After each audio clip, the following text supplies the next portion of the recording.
ವೇದಗಳಲ್ಲಿಯೂ ಹಾಗೆಯೇ ಸದ್ಗುರು ಶ್ರೀ ಶಿವಾನಂದಪ್ಪಗಳವರ ಚರಣಾರವಿಂದಗಳಲ್ಲಿಯೂ ಮಹಾಮೌನ ಯೋಗಿ ಶ್ರೀ ಸದ್ಗುರು ಗುರುನಾಥಾರೂಢಪ್ಪಗಳವರ ಚರಣಾರವಿಂದಗಳಲ್ಲಿಯೂ ಕೂಡ ಅನಂತ ನಮಸ್ಕಾರಗಳನ್ನು ಸಮರ್ಪಣೆ ಮಾಡಿ ಉಪಸ್ಥಿತ ಸಾಧಕ ಸಾಧಕಿಯರಾದ ನಿಮ್ಮೆಲ್ಲರಲ್ಲಿಯೂ ಕೂಡ ವಂದನೆಗಳು. ಪಂಚಲಕ್ಷಣ ವಿವೇಕ ಮುಗಿದಿದೆ ಪೂರ್ವದ ಪ್ರವಚನದಲ್ಲಿ. ಇವತ್ತು 71ನೇ ಅಂಕಿ ಆನಂದ ವಿಚಾರ. ಬಳಿಕ ಇಲ್ಲಿ ಸಚ್ಚಿದಾನಂದಗಳು ಆತ್ಮಸ್ವರೂಪಮಾಗೆ ಸದ್ರೂಪ ಚಿದ್ರೂಪಗಳಂತೆ ಸರ್ವ ವೃತ್ತಿಯಲ್ಲಿಯೂ ಆನಂದ ಸ್ವರೂಪಕ್ಕೆ ಅಭಿವ್ಯಕ್ತಿ ಉಂಟಾಗಬೇಕು. ಅದು ಇಲ್ಲಾಗಿ ಆನಂದ ಆತ್ಮಸ್ವರೂಪವೂ ಅಲ್ಲ ಎಂದೊಡೆ ಅದಕ್ಕೆ ಉಷ್ಣ ಪ್ರಕಾಶವಾದ ದೀಪದ ಪ್ರಕಾಶವೇ ಗೃಹದಲ್ಲಿ ವ್ಯಾಪಿಸಲು ಉಷ್ಣವು ವ್ಯಾಪ್ತವಾಗದು. ಉದಕದಲ್ಲಿ ಉಷ್ಣವೇ ಪ್ರಕಟಬಹುದು. ಪ್ರಕಾಶಕ್ಕೆ ಪ್ರಕಟತೆಯಾಗದು.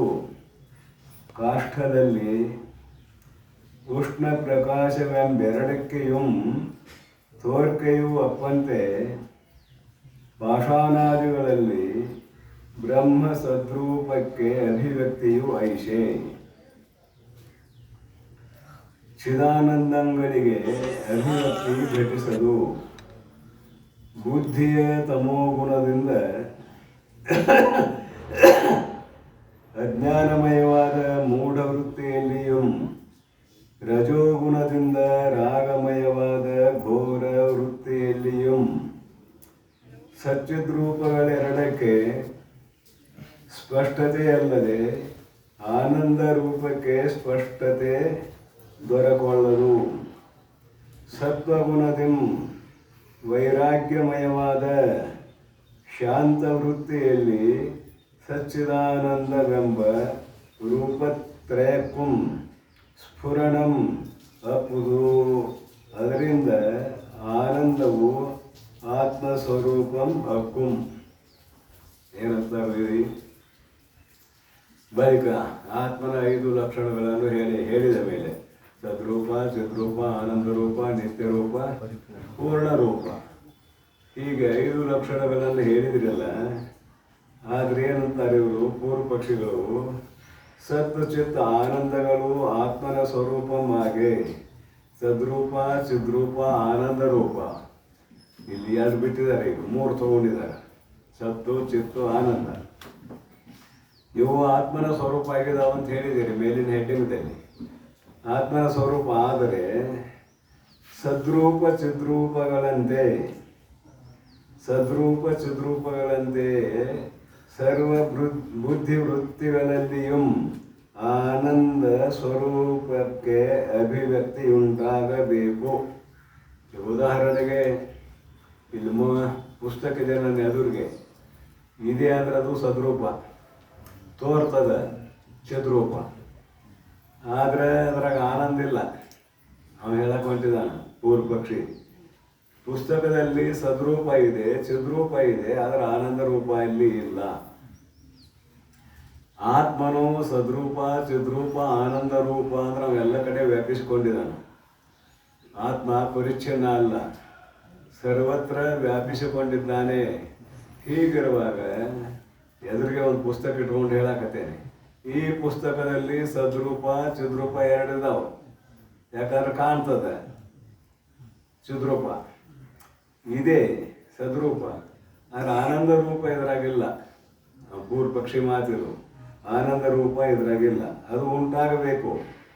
ಚಿದ್ರೂಪಗಳಂತೆ ಸದ್ರೂಪ ಚಿದ್ರೂಪಗಳಂತೆ ಸರ್ವ ಬುದ್ಧಿವೃತ್ತಿಗಳಲ್ಲಿಯೂ ಎಲ್ಲ ಕಡೆಯಲ್ಲೆಲ್ಲ ಬುದ್ಧಿವೃತ್ತಿ ಹೊರಗೆ ಹೋಗ್ತದಲ್ಲ, ಅಂತಃಕರಣ ವೃತ್ತಿ ಹೊರಗೆ ಹೋಗ್ತದಲ್ಲ, ಅಲ್ಲಿ ಸದ್ರೂಪ ಚಿದ್ರೂಪ ಆನಂದ ರೂಪ 3 ತೋರ್ಬೇಕಾಗಿತ್ತು. ಆದರೆ ಈ ಪುಸ್ತಕದಲ್ಲಿ 2 ತೋರಿದಾವೆ. ಇದರಂತೆ ಜಡವಾದ ಪದಾರ್ಥಗಳಲ್ಲಿ 2 ತೋರ್ತಾವಂತ ಅರ್ಥ.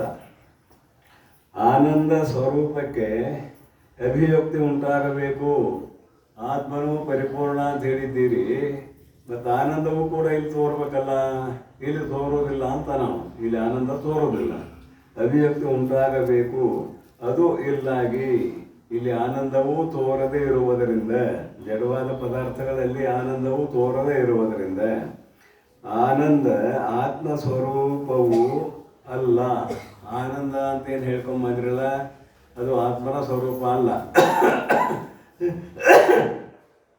ಆನಂದವು ಆತ್ಮನ ಸ್ವರೂಪವೂ ಅಲ್ಲ ಎಂದೊಡೆ. ಹೀಗೆ ಪೂರ್ವ ಪಕ್ಷಿಯು ಕೇಳಿದ್ಯಾದರೆ ಅದಕ್ಕೆ ಉತ್ತರ ಕೊಡ್ತಾರೆ.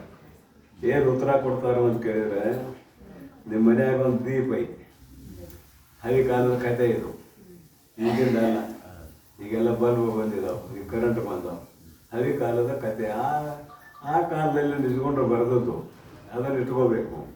ಮನ್ಯಾಗ ಒಂದು ಕಂದೀಲ್ ಹಚ್ಚಿಟ್ಟಿದೆ, ಆ ಕಂದೀಲದಲ್ಲಿ ಏನಿದೆ ಅಂತ ಕೇಳಿದರೆ ಬರೀತಾರೆ ಅವರು, ಅದು ಮನೆ ತುಂಬ ಬೆಳಕು ಬಿದ್ದೈತಿ, ಮನೆ ತುಂಬ ಬೆಳಕು ಬಿದ್ದೈತಿ. ಅದರಲ್ಲಿ ಉಷ್ಣ ಐತೆ ಏನಂತ ಕೇಳಿದ್ರಿಲ್ಲ, ಬೆಳಕೈತಿ. ಅಲ್ಲಿ ಬಿಸಿ ಐತೆನೆ ಆ ಬೆಳಕಿನಾಗ, ಮನೆ ತುಂಬ ಹಬ್ಬೈತಲ್ಲ. ದೀಪದಲ್ಲಿ ಐತಿ, ಬೆಳಕು ಐತಿ, ಬಿಸಿನೂ ಐತಿ. ಆದರೆ ಅದು ಮನೆ ತುಂಬ ತೋರ್ತದೆ ಏನಾದರೂ ತೋರುವುದಿಲ್ಲ. ತೋರುವುದಿಲ್ಲ ಅಂತ ಮಾತ್ರಕ್ಕೆ ದೀಪದಲ್ಲಿ ಉಷ್ಣ ಇಲ್ಲ ಅಂತ ಹೇಳಕ್ಕೆ ಬರ್ತದೇನೆ? ಹೆಂಗೆ ಹೇಳಕ್ಕೆ ಬರ್ತದೆ? ಹೇಳಕ್ಕೆ ಬರೋದಿಲ್ಲ. ನೋಡು, ದೀಪ ಮುಟ್ಟಿ ನೋಡು, ಉಷ್ಣ ಐತೆಲ್ಲ ಬರ್ತಕ್ಕಂಥ, ಸುಡ್ತತೆಲ್ಲ ಬರ್ತಕ್ಕಂಥ. ಅದಕ್ಕಾಗಿ ದೃಷ್ಟಾಂತ ಕೊಡ್ತಾ ಇದ್ದಾರೆ. ಏನಂತ? ದೀಪ ಹಚ್ಚಿಟ್ಟಿದ್ದೀರಿ, ದೀಪದಲ್ಲಿ ಬೆಳಕನೂ ಇದೆ, ಉಷ್ಣನೂ ಇದೆ. ಆದರೆ ಮನೆ ತುಂಬ ಹರಡಬೇಕಾಗಿತ್ತದು. ದೀಪ ಬೆಳಕೇನೋ ಹರಡೈತಿ, ಆದರೆ ಉಷ್ಣ ಇದೆಯೇನ ಇಲ್ಲ ಅಂದರೆ ಇಲ್ಲ. ಹೀಗಂದ ಮಾತ್ರಕ್ಕೆ ದೀಪದಲ್ಲಿ ಉಷ್ಣ ಇಲ್ಲ ಅಂತ ಹೇಳಕ್ಕೆ ಬರೋದಿಲ್ಲ. ಒಂದು ಉದಾಹರಣೆ ಕೊಟ್ಟಿದ್ದಾರೆ. ಪ್ರಕಾಶ ರೂಪವಾದ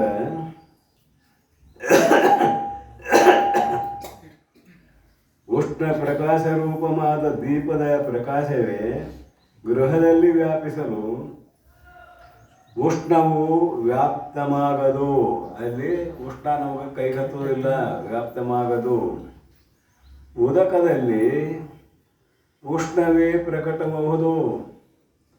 ನೀರ ಕಾಸಿದ್ರಿ, ಬಿಸಿ ನೀರು ಅಂತಿರಲ್ಲ, ಬಿಸಿ ನೀರು ಕಾಸ್ರಿ ಅಂತಿರ್ತಾರೆ. ಬಿಸಿ ನೀರು ಏನು ಕಾಸಕ್ಕೆ ಬರ್ತದೆ? ತಣ್ಣೀರು ಬಿಸಿ ನೀರು ಮಾಡಕ್ಕೆ ಬರ್ತದೆ. ಮೊದಲೇ ಬಿಸಿ ಆಗಿದ್ರೆ ಬಿಸಿ ನೀರು ಕಾಸ್ರಿ ಅನ್ನೋದು ಲೋಕಾರೂಢಿ ಮಾತ್ರ. ಹಿಂಗೆ ಅಂತೀರಿ ಇಲ್ಲ, ಬಿಸಿ ನೀರು ಕಾಸ್ರ, ಲೋಕಾರೂಢಿ ಮಾತು ಹೇಳಕತ್ತೆ. ನೀರ ಅಗ್ನಿ ಸಂಯೋಗದಿಂದ ಬಿಸಿ ಆಯಿತು, ಒಂದು ಪಾತ್ರೆಯಲ್ಲಿ ಇಡ್ರಿ, ಅಗ್ನಿ ಸಂಯೋಗದಿಂದ ಬಿಸಿ ಆಯಿತು. ಅಲ್ಲಿ ಉಷ್ಣ ಇದೆ, ಅದ್ರ ಪ್ರಕಾಶ ಐತೇನೋ ಅಂದ್ರೆ ಪ್ರಕಾಶ ಇದೆ. ದೃಷ್ಟಾಂತ ಕೊಡಕತ್ತಾರೆ ಅಷ್ಟೇ, ಮತ್ತೇನಿಲ್ಲ. ಉಷ್ಣ ಇದೆ, ಪ್ರಕಾಶ ಇಲ್ಲ. ಯಾವುದರಲ್ಲಿ? ನೀರಿನಲ್ಲಿ. ಇನ್ನೊಂದು ಪ್ರಕಟಬಹುದು ಪ್ರಕಾಶಕ್ಕೆ. ಉದಕದಲ್ಲಿ ಉಷ್ಣವೇ ಪ್ರಕಟಂ ಅಹುದು, ಪ್ರಕಾಶಕ್ಕೆ ಪ್ರಕಟತೆಯಾಗದು. ಅಲ್ಲಿ ಪ್ರಕಾಶ ಇಲ್ಲ. ಏನ? ಕಟ್ಟಿಗೆ ಕಾಷ್ಠದಲ್ಲಿ ಉಷ್ಣ ಪ್ರಕಾಶ ಎಂಬ ಎರಡಕ್ಕೆಯೂ ಕಟ್ಟಿಗೆ ಉರಿಯಾಕತ್ತದ ಒಲ್ಯಾಗ ಉಷ್ಣವೂ ಇದೆ, ಪ್ರಕಾಶವೂ ಇದೆ. ಅದ್ರ ಸಮೀಪ ಹೋಗ್ರಿ ನೀವು, ನಿಮ್ಗೆ ಜಲ ಬಡಿತೈತಿ, ನಿಮ್ಗೆ ಜಲ ಬಡಿತೈತಿ. ಮೊದಲು ದೀಪದ ದೃಷ್ಟಾಂತ ಕೊಟ್ಟರು, ಅದು ಸಮೀಪ ಹೋದ್ರೆ ಜಲ ಬಡಿದಿಲ್ಲ. ಇಲ್ಲಿ ಈಗ ಕಟ್ಟಿಗೆ ಹತ್ತರ ಹೋಗ್ರಿ, ಜಲ ಬಡಿತೈತಿ ಮತ್ತು ಬೆಳಕನೂ ಇದೆ, ಅಲ್ಲಿ ಎರಡೂ ಇದೆ. ಕಾಷ್ಠದಲ್ಲಿ ಉಷ್ಣ ಪ್ರಕಾಶವೆಂಬ ಎರಡಕ್ಕೆಯೂ ತೋರ್ಕೆಯೂ ಒಪ್ಪಂತೆ. ಅಲ್ಲಿ ಎರಡು ತೋರ್ತಾವೆ, ಬೆಂಕಿಯಲ್ಲಿ ಎರಡು ತೋರ್ತಾವೆ, ಬಿಸಿಯನ್ನು ತೋರ್ತದೆ, ಬೆಳಕನ್ನು ತೋರ್ತದೆ, ಕಟ್ಟಿಗೆ ಉರಿಯುವಾಗ.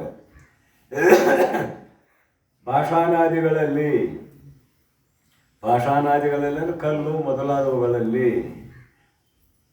ಬ್ರಹ್ಮ ಸದ್ರೂಪಕ್ಕೆ ಅಭಿವ್ಯಕ್ತಿ ಐಷೆ. ಕಲ್ಲು ಇದೆ, ಇರುವ ಕಲ್ಲು, ನಮ್ಮ ಶಾಸ್ತ್ರೀಯ ಭಾಷೆಯಲ್ಲಿ ಹೇಳುವುದಾದ್ರೆ ಇರುವ ಕಲ್ಲು, ಇರುವ ಮನೆ, ಇರುವ ಹೊಲ, ಇದು ಶಾಸ್ತ್ರೀಯ ಭಾಷೆ. ಹೊಲ ಇದೆ, ಮನೆ ಇದೆ, ಕಲ್ಲಿದೆ, ಇದು ಗ್ರಾಮೀಣ ಭಾಷೆ. ಶಾಸ್ತ್ರೀಯ ಭಾಷೆ ಯಾಕೆ ಬಳಸ್ತೇವೆ ಅನ್ನೋದು ಈಗ ನಮಗೆ ಗೊತ್ತಾಗಲ್ಲ. ಅದು ಅಂತೂ ಇದೆ, ಏನಿದೆ? ಕಲ್ಲು ಇದೆ. ಇದೇ ಅದರ ಸದ್ರೂಪ ಆಯ್ತಲ್ಲ, ಇರುವುದೇ ಸದ್ರೂಪ. ಇದವೆನಿಸುವುದು ಆವುದು ಅದಕ್ಕೆ ತಾನು ಆಶ್ರಯ ಪದವಾಗಿ ಬಾಧೆ ಹೊಂದದೆ ತೋರುತ್ತಿಹ ಸತ್ಯ. ಎಲ್ಲ ಕಡೆ ಸದ್ರೂಪ ಇದೆ ನೋಡ್ರಿ. ಪಾಷಾಣಾದಿಗಳಲ್ಲಿ ಬ್ರಹ್ಮ ಸದ್ರೂಪಕ್ಕೆ ಅಭಿವ್ಯಕ್ತಿ ಐಸೆ, ಅಲ್ಲಿ ಬರೀ ಸದ್ರೂಪ ಅಷ್ಟೇ ಇದೆ, ಚಿದ್ರೂಪ ಇಲ್ಲ, ಆನಂದ ರೂಪ ಇಲ್ಲ ಅಂತಾರೆ ಇವರು. ಚಿದ್ರೂಪನೂ ಇದೆ, ಆನಂದ ರೂಪ ಇಲ್ಲ ಅಂತ ಇಟ್ಕೊಳ್ಳೋಣ, ತೋರ್ತದಲ್ಲ ಚಿದ್ರೂಪ ಇದೆ. ಆನಂದಗಳಿಗೆ ಅಭಿವ್ಯಕ್ತಿ ಘಟಿಸೋದು, ಚಿತ್ತ ಆನಂದಗಳಿಗೆ ಅಭಿವ್ಯಕ್ತಿ ಘಟಿಸೋದು ಅಂತಾರೆ ಅವರು. ಆದರೆ ತೋರ್ತದ ಅಂದಮೇಲೆ, ಕಲ್ಲನ್ನು ತೋರ್ತದ ಅಂದಮೇಲೆ ಅಲ್ಲೂ ಕೂಡ ಚಿದ್ರೂಪ ಇದೆ ಅಂತ ಒಪ್ಕೋಬೇಕು ನಾವು.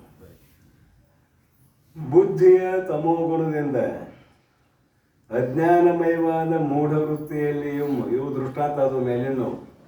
ನಮ್ಮ ಬುದ್ಧಿ ತಮೋಗುಣದಿಂದ ಕೂಡಿಕೊಂಡಿತ್ತು ಅಂದ್ರೆ, ಬುದ್ಧಿಯ ತಮೋಗುಣದಿಂದ ಅಜ್ಞಾನಮಯವಾದ ಮೂಢವೃತ್ತಿಯಲ್ಲಿಯೂ, ಅಜ್ಞಾನಮಯವಾದ ಮೂಢವೃತ್ತಿ ಏನು ಗೊತ್ತಾಗುವುದಿಲ್ಲ, ಅಜ್ಞಾನಮಯವಾದ ಮೂಢವೃತ್ತಿಯಲ್ಲಿಯೂ, ರಜೋಗುಣದಿಂದ ರಾಗಮಯವಾದ ಘೋರ ವೃತ್ತಿಯಲ್ಲಿಯೂ.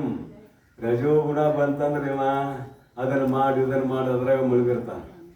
ತಮೋಗುಣ ಬಂತಂದ್ರೆ ಆಲಸಿ ಆಗಿರ್ತಾನೆ, ಎಲ್ಲೋ ಒಂದು ಮೂಲೆ ಹಾಕೊಂಡಿರ್ತಾನೆ. ಏನು ಮಾಡ್ತಾನೆ, ನಾಳೆ ಮಾಡಿದ್ರೆ ಆಯ್ತು ಅಂತ ನಾವು ಯಾರೋ ತಮೋಗುಣಿ. ಹಿಂದೆ ಯಾಕೆ ಮಾಡಬೇಕು, ನಾಳೆ ಮಾಡಿದ್ರೆ ಆಯ್ತು.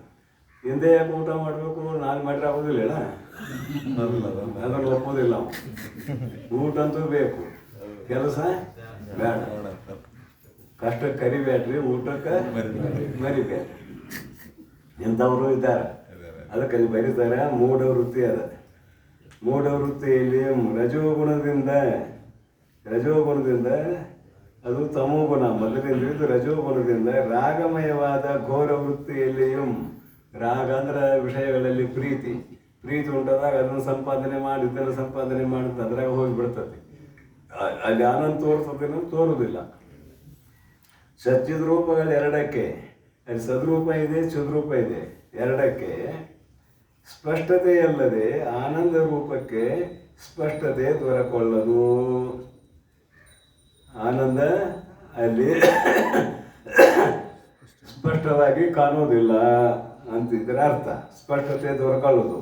ಇನ್ನು ಸತ್ವಗುಣದಿಂದ ಹೇಳ್ತಾರೆ, ಸತ್ವಗುಣದಿಂ ವೈರಾಗ್ಯಮಯವಾದ ಶಾಂತ ವೃತ್ತಿಯಲ್ಲಿ.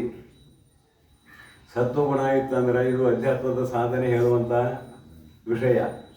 ಯಾವಾಗ ಇವನಲ್ಲಿ ಸತ್ವಗುಣ ಅಭಿವೃದ್ಧಿ ಆಗುತ್ತದೆಯೋ ಆಗ ಬಾಹ್ಯ ಪದಾರ್ಥಗಳಲ್ಲಿ ಇರುವಂಥ ಆಸಕ್ತಿ ಹೊರಟು ಹೋಗ್ತದೆ. ಆಸಕ್ತಿ ಇರುವುದಿಲ್ಲ, ಅಲ್ಲಿ ಆಸಕ್ತಿ ಆಕೈತಿ. ಆಸಕ್ತಿ ಹೋಗಿ ಆಸಕ್ತಿ ಆಕೈತಿ. ಆಸಕ್ತಿ ಅಂದರೆ ಅಲ್ಲಿ ಪ್ರೀತಿ ಇರುವುದಿಲ್ಲ ಅಂತ. ಆಸಕ್ತಿರನ್ವಿಶ್ವಂಗ ಪುತ್ರದಾರ ಗೃಹಾದಿಶೋ ಅಂತ ಗೀತೆಯಲ್ಲಿ 13ನೇ ಅಧ್ಯಾಯದಲ್ಲಿ ಪಾಠ ಮಾಡ್ಯಾರ. ಇರ್ರಿ ಪ್ರಪಂಚದಲ್ಲಿ ಅನಾಸಕ್ತರಾಗಿರ್ರಿ ಅಂತ ಹೇಳ್ತದೆ. ಯಾವನ ಅಂತಃಕರಣದಲ್ಲಿ ಸತ್ವಗುಣವು ಪ್ರಫುಲ್ಲವಾಗಿದೆಯೋ ಅವನ ಬುದ್ಧಿ ಶಾಂತ ವೃತ್ತಿಯಲ್ಲಿ ಇರ್ತದೆ. ಆ ಶಾಂತ ವೃತ್ತಿಯಲ್ಲಿ ಇದ್ದಾಗ ಆನಂದ ತೋರ್ತದೆ. ಸಹಜವಾಗಿ ಪ್ರಾರಬ್ಧ ಕರ್ಮಕ್ಕನುಸಾರವಾಗಿ 3 ಅವಸ್ಥೆ ನಮಗೆ: ಜಾಗೃತ ಅವಸ್ಥೆ, ಸ್ವಪ್ನಾವಸ್ಥೆ, ನಿದ್ರಾವಸ್ಥೆ. ಜಾಗೃತ ಅವಸ್ಥೆಯಲ್ಲಿಯೂ ಅಂತ ಆನಂದ ಇಲ್ಲ, ಯಾಕಂದ್ರೆ ಎಷ್ಟು ಕೆಲಸ ಮಾಡಬೇಕು, ಏನು ಮಾಡಬೇಕು ಗೊತ್ತಿದೆ ನಿಮಗೆ. ಇದು ಸ್ವಪ್ನಾವಸ್ಥೆಯಲ್ಲಿ ಕ್ಷಣಿಕ ಆನಂದ ಆದಂಗೆ ತೋರ್ಬೋದು, ಕರೆ ಅಲ್ಲಿಯೂ ಆನಂದ ಇಲ್ಲ. ನಿದ್ರೆಗೆ ಹೋಗ್ರಿ, ಪ್ರಾರಬ್ಧ ಕರ್ಮಕ್ಕೆ ಅಧೀನವಾಗಿ ನಿದ್ರೆಗೆ ಹೋದಾಗ ಮಾತ್ರ ಅಲ್ಲಿ ಆನಂದ ಇದೆ. ಅಲ್ಲಿ ತಮೋಗುಣ ಇರಬಾರ್ದು. ಯಾಕೆ? ಬುದ್ಧಿ ತನ್ನ ಎಲ್ಲ ವ್ಯವಹಾರವನ್ನು ಬಿಟ್ಟು ಅವಿದ್ಯೆಯಲ್ಲಿ ಅಡಗಿಕೊಂಡಿದೆ. ಆ ಬುದ್ಧಿ ಅವಿದ್ಯೆಯಲ್ಲಿ ಅಡಗಿಕೊಂಡಾಗ ನಿದ್ರಾನಂದ ಪ್ರಾಪ್ತಾಗಿದೆ. ಅದನ್ನು ಬ್ರಹ್ಮಾನಂದ ಅಂತ ಕೂಡ ಕರೆತೇವೆ. ನಿದ್ರಾನಂದ ಪ್ರಾಪ್ತಾಗಿದೆ. ಈ ಉದಾಹರಣೆಗಳು ಯಾಕೆ ಬೇಕಾಗಿದ್ದಾವೆ ಅಂತ ಕೇಳಿದ್ರೆ, ನಮ್ಮಲ್ಲಿ 3 ಗುಣ ಇದಾವೆ: ತಮೋಗುಣ, ರಜೋಗುಣ, ಸತ್ವಗುಣ. ತಮೋಗುಣ ಇದ್ದಲ್ಲಿ ಆಲಸ್ಯಾದ, ಅಲ್ಲಿ ಆನಂದ ತೋರುವುದಿಲ್ಲ. ರಜೋಗುಣ ಇದ್ದಲ್ಲಿ ಕಾರ್ಯದಲ್ಲಿ ತೊಡಗಿಕೊಂಡ, ಅಲ್ಲೂ ತೋರುವುದಿಲ್ಲ. ಸತ್ವಗುಣ ಯಾವಾಗ ಬರ್ತದ, ಇದೆಲ್ಲ ಮಿಥ್ಯಪ, ಒಂದಿನ ಬಿಟ್ಟು ಹೋಗೋದು, ಇದ್ರಾಗೇನಂಥದ್ದಿಲ್ಲ. ಶರೀರ ಬದುಕೋದಕ್ಕೆ ಎಷ್ಟು ಬೇಕೋ ಅಷ್ಟು ಮಾಡ್ತಾನೆ, ಆರಾಮಿರ್ತಾನೆ. ಇಂತಹ ಸಮಯದಲ್ಲಿ ಏನಾಗ್ತದೆ ಅಂತ ಕೇಳಿದ್ರೆ ಬುದ್ಧಿ ಆತ್ಮಾಕಾರ ವೃತ್ತಿ ಕಡೆ ಹೋಗ್ತದೆ. ಶಾಸ್ತ್ರಾಕಾರ ವೃತ್ತಿ ಕಡೆ ಹೋಗ್ತದೆ, ಆಗ ಆನಂದ ತೋರ್ತದೆ ಅನ್ನುವಂಥ ಅಭಿಪ್ರಾಯ. ಸತ್ವಗುಣದಿಂ ವೈರಾಗ್ಯಮಯವಾದ ಶಾಂತ ವೃತ್ತಿಯಲ್ಲಿ ಸಚ್ಚಿದಾನಂದವು ಎಂಬ ರೂಪತ್ರಯಂ ಅಕ್ಕುಂ. ಸತ್ತು ಚಿತ್ತು ಆನಂದ ಮೂರು ತೋರ್ತದೆ ಅಲ್ಲಿ. ಎಲ್ಲಿ ಸತ್ವಗುಣ ನಮ್ಮಲ್ಲಿ ಹೆಚ್ಚಾಯ್ತಂದ್ರೆ ಮೂರು ತೋರ್ತದೆ. ಸದ್ರೂಪ ಚಿದ್ರೂಪ ಆನಂದ ರೂಪ ಮೂರು ತೋರ್ತದೆ. ಅಕ್ಕುಂ ಏನು ಸಚ್ಚಿದಾನಂದವೆಂಬ ರೂಪತ್ರಯಕ್ಕುಂ ಸ್ಫುರಣಂ ಅಪ್ಪುದು. ಅಲ್ಲಿ ಮೂರು ತೋರ್ತಾವ, ಸ್ಫುರಣಂ ಅಪ್ಪುದು. ಅದರಿಂದ ಆನಂದವು ಸ್ವರೂಪಂ ಅಕ್ಕುಂ. ಅದರಿಂದ ಆನಂದವು ಆತ್ಮಸ್ವರೂಪ ಅಲ್ಲ ಅಂದಿದ್ದವ. ಆನಂದವು ಆತ್ಮಸ್ವರೂಪಂ ಅಕ್ಕುಂ. ಗಾಡಿ ಡ್ಯಾಮೇಜ್ ಆಗೈತಿ.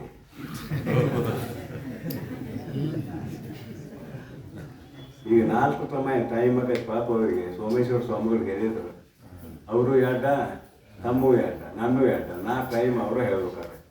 ಅವ್ರು ಹೇಳ್ತಾರೆ ಅಂದ್ರೆ ಪಾಪ ಬೇಡಪ್ಪ 4 ಟೈಮ್ ಆಕೈತೆ ನಮಗೆ, ನಾನು ಹೇಳ್ತೇನೆ ಅಂತ ಬಂದಿದ್ದೇನೆ. ಎಷ್ಟು ಮಂದಿ ಕೇಳ್ತದೆ ಕೇಳೋದಿಲ್ಲ ಅಂತಾರೆ ಸಮೀಪ ಬಂದು ಕೂಡಿರ್ಬೇಕು ಅಷ್ಟೇ, ಮತ್ತೇನಿಲ್ಲ. ಅದು ಶಾಸ್ತ್ರದಲ್ಲಿ ಆಸಕ್ತಿ ಇದ್ದರೆ ಸಮೀಪ ಬರ್ತದೆ. ಅನಾಸಕ್ತಿ ಇದ್ದದ್ದಾದರೆ ಅದು ಎಲ್ಲಾರು ಕೊಡ್ರಿ ಏನಾರ ಮಾಡ್ರಿ ನಡೀತದೆ.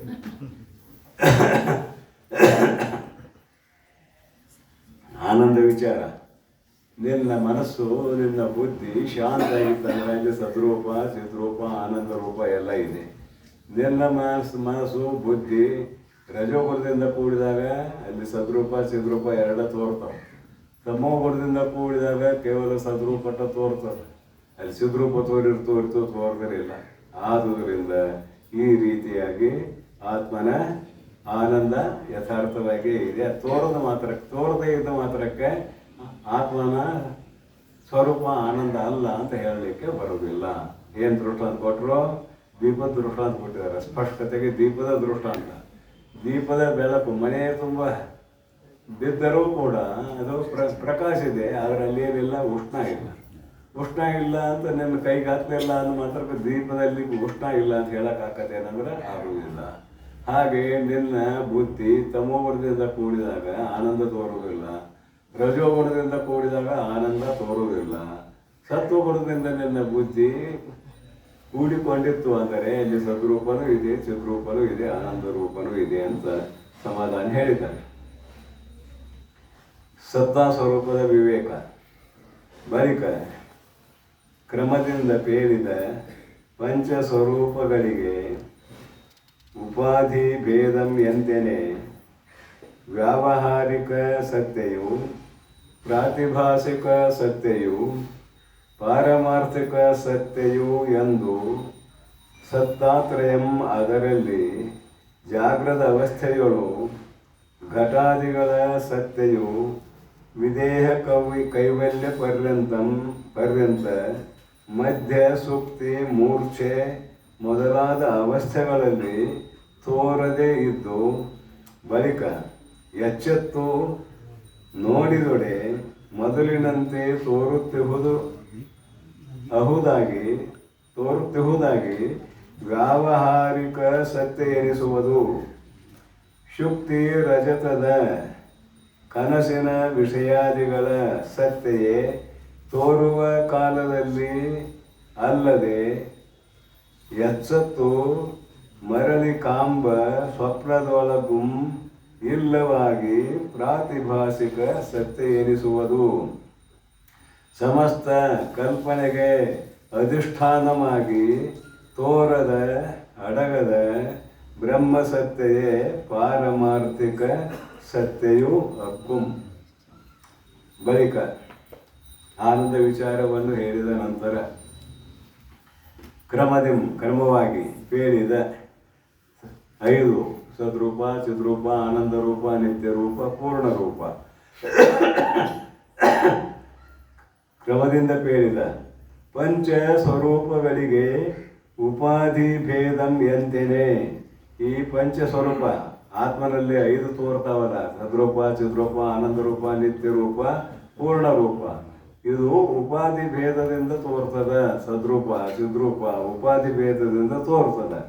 ಪಂಚ ಸ್ವರೂಪಗಳಿಗೆ ಉಪಾಧಿ ಭೇದಂ ಎಂತೆನೆ ವ್ಯಾವಹಾರಿಕ ಸತ್ಯವು ಹೇಳ್ತಾರೆ. ವ್ಯಾವಹಾರಿಕ ಸತ್ಯ ಯಾವುದು ಅಂತ ಹೇಳ್ತಾರೆ.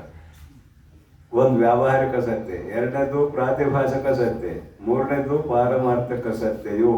ಸತ್ತಾತ್ರಯಂ ಅದರಲ್ಲಿ ಈ 3 ಸತ್ಯಗಳಿದಾವೆ.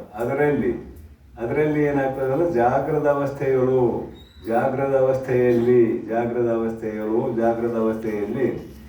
ಘಟಾದಿಗಳ ಸತ್ಯವು ವಿದೇಹ ಕೈವಲ್ಯ ಪರ್ಯಂತ ವಿದೇಹ ಕೈವಲ್ಯ, ಈ ಶರೀರ ಜೀವನ್ಮುಕ್ತ ಅವಸ್ಥೆಯಲ್ಲಿ ಈ ಶರೀರ ಇದೆ. ಘಟಾದಿಗಳು ಅವರಿಗೂ ಕಾಣ್ತಾವ, ಬಾಧಿತ ಅನುವೃತ್ತಿಯಿಂದ ಕಾಣ್ತಾವ. ಒಟ್ಟು ಅವಗೂ ಕಾಣ್ತಾವ, ತತ್ವಜ್ಞಾನಿಗೂ ಕಾಣ್ತಾವ, ಬಾಧಿತ ಅನುವೃತ್ತಿಯಿಂದ ಕಾಣ್ತಾವ. ಘಟಾದಿಗಳ ಸತ್ಯವು ವಿದೇಹ ಕೈವಲ್ಯ ಪರ್ಯಂತ ಮಧ್ಯ ಸುಪ್ತಿ ಮೂರ್ಛೆ ಮೊದಲಾದ ಅವಸ್ಥೆಗಳಲ್ಲಿ, ಅಲ್ಲಿ ಮಧ್ಯ ಅಂದ್ರೆ ಮಧ್ಯದಲ್ಲಿ ಸುಪ್ತಿ ನಿದ್ರೆಯಲ್ಲಿ ಜಗತ್ತು ಕಾಣುವುದಿಲ್ಲ. ಮೂರ್ಛೆ ಬಂದಾಗ ಜಗತ್ತು ಕಾಣುವುದಿಲ್ಲ. ಮೊದಲಾದ ಅವಸ್ಥೆಗಳಲ್ಲಿ ಅಂದರೆ ಮೂರ್ಛೆ ಬಂದಿರ್ಬೋದು, ನಿದ್ರೆ ಮಾಡಿರ್ಬೋದು, ಈ ಅವಸ್ಥೆಯಲ್ಲಿ ಜಗತ್ತು ಕಾಣುವುದಿಲ್ಲ. ಆದರೆ ಆ ಅವಸ್ಥೆಗಳಲ್ಲಿ ಕಾಣದಿದ್ದ ಮಾತ್ರಕ್ಕೆ ಅವಿಲ್ಲ ಅಂತಲ್ಲ, ಯಾವ ಘಟಪಟಾದಿ ಪ್ರಪಂಚ ಇಲ್ಲ ಅಂತಲ್ಲ, ತೋರದೇ ಇದ್ದು ಬಳಿಕ ಎಚ್ಚೆತ್ತು ನೋಡಿದೊಡೆ ನಿದ್ರೆಯಿಂದ ಎಚ್ಚರಾಯಿತು, ಮೂರ್ಛಾವಸ್ಥೆಯಿಂದ ಎಚ್ಚರಾಯಿತು. ನೋಡಿದೊಡೆ ಮೊದಲಿನಂತೆ ತೋರುತ್ತೆ ಹೋದಾಗಿ ಈ ಘಟಪಟಾದಿ ರೂಪ ಪ್ರಪಂಚ ಮೊದಲಿನಂತೆ ತೋರುತ್ತ ಇರುವುದಾಗಿ, ಮೊದಲಿನಂತೆ ತೋರುವುದಾಗಿರುವುದರಿಂದ ವ್ಯಾವಹಾರಿಕ ಸತ್ಯ ಎನಿಸುವುದು. ವ್ಯಾವಹಾರಿಕ ಸತ್ತ ಅಂತ ಯಾವುದನ್ನು ಕರಿತೀವಿ ಅಂತ ಗೊತ್ತಾಯ್ತಾ? ಜಾಗೃತ ಅವಸ್ಥೆಯಲ್ಲಿ ತೋರುವ ಎಲ್ಲ ಪದಾರ್ಥಗಳಿಗೆ ವ್ಯಾವಹಾರಿಕ ಸತ್ತ ಇದೆ. ಸ್ವಪ್ನದಲ್ಲಿ ತೋರುವ ಪದಾರ್ಥಗಳಿಗೆ ವ್ಯಾವಹಾರಿಕ ಸತ್ತ ಇಲ್ಲ. ನಿದ್ರೆಯಲ್ಲಿ ವ್ಯಾವಹಾರಿಕ ಸತ್ತ ಇಲ್ಲ. ಕೇವಲ ಜಾಗೃತ ಅವಸ್ಥೆಯಲ್ಲಿ ಈ ಘಟಪಟಾದಿ ರೂಪ ಪ್ರಪಂಚಕ್ಕೆ ವ್ಯಾವಹಾರಿಕ ಸತ್ತ ಇದೆ ಅಂತ ಇದರ ಅಭಿಪ್ರಾಯ. ವ್ಯಾವಹಾರಿಕ ಸತ್ತ ಇದು ಎಲ್ಲಿವರೆಗೆ ಇರ್ತದೆ ಅಂತ ಕೇಳಿದರೆ, ತನ್ನ ಸ್ವರೂಪದ ಸಾಕ್ಷಾತ್ಕಾರ ಮಾಡಿಕೊಂಡು ವಿದೇಹ ಕೈವಲ್ಯ ಪರಂತರ.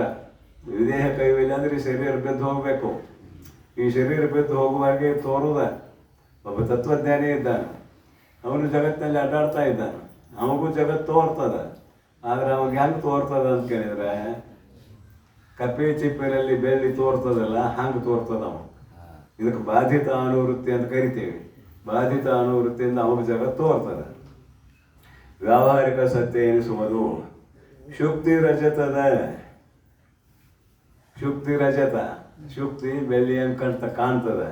ಕನಸಿನ ವಿಷಯಾದಿಗಳ ಸತ್ಯಯೇ ತೋರುವ ಕಾಲದಲ್ಲಿ ಅಲ್ಲದೆ ಎಚ್ಚೆತ್ತು ಮರಳಿ ಕಾಂಬ ಸ್ವಪ್ನದೊಳಗುಂ ಇಲ್ಲವಾಗಿ.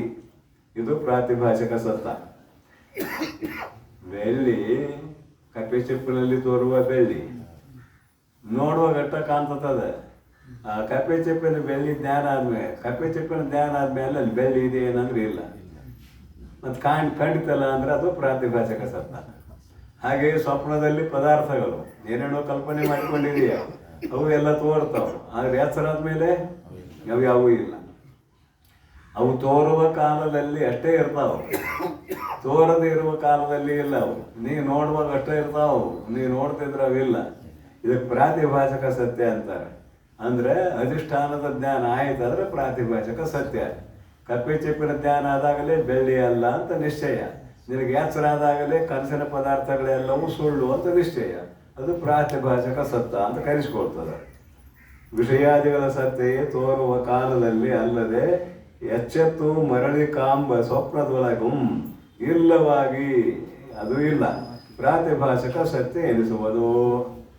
ಇದು ಒಂದು ವ್ಯಾವಹಾರಿಕ ಸತ್ತ ಆಯಿತು. ಇನ್ನೊಂದು ಪ್ರಾತಿಭಾಷಕ ಸತ್ತ ಆಯಿತು. ಈ ಎಲ್ಲವುಗಳು ತೋರುವುದಕ್ಕೆ ಯಾವುದು ಅಧಿಷ್ಠಾನವಾಗಿದೆಯೋ ಅದುವೇ ಪಾರಮಾರ್ಥಕ ಸತ್ತ ಉಳ್ಳದ್ದು ಬರೀತಾರೆ. ಸಮಸ್ತ ಕಲ್ಪನೆಗೆ ಅಧಿಷ್ಠಾನವಾಗಿ ಏನು ಬರ್ತಾರೆ ನೋಡ್ರಿ. ಸಮಸ್ತ ಕಲ್ಪನೆಗೆ, ಜಗತ್ತು ಕೂಡ ಕಲ್ಪಿತ ಪದಾರ್ಥ. ಅದಕ್ಕೆ ಸಮಸ್ತ ಕಲ್ಪನೆಗೆ ಅಧಿಷ್ಠಾನವಾಗಿ ತೋರದ ಅಡಗದ. ಇದೇನೋ ಶಾಸ್ತ್ರ ಹೇಳ್ತದ, ಇದೆಲ್ಲವೂ ಕಲ್ಪಿತ ಪದಾರ್ಥ ಅಂತ ಹೇಳ್ತದ. ನಾಮ ರೂಪ ಕ್ರಿಯಾತ್ಮಕವಾಗಿ ತೋರುವ ಜಗತ್ತೆಲ್ಲ ಕಲ್ಪಿತ ಪದಾರ್ಥ. ಒಪ್ತೀರಿ? ನಿಮಗೇನು ಹೆಸರಿಟ್ಟಾರ? ನಿಮ್ಮ ಶರೀರಕ್ಕೆ ಏನು ಹೆಸರಿಟ್ಟಾರಲ್ಲ, ಅದು ಕಲ್ಪಿತನೋ ಯಥಾರ್ಥನೋ? ಎಲ್ಲಿ ತೋರಿಸ್ರಿ, ನನಗೆ ಎಲ್ಲಿ ಬರದಾರ ತೋರಿಸ್ರಿ, ಎಲ್ಲಿ ಬರ್ದಾರ ತೋರಿಸ್ರಲ್ಲ.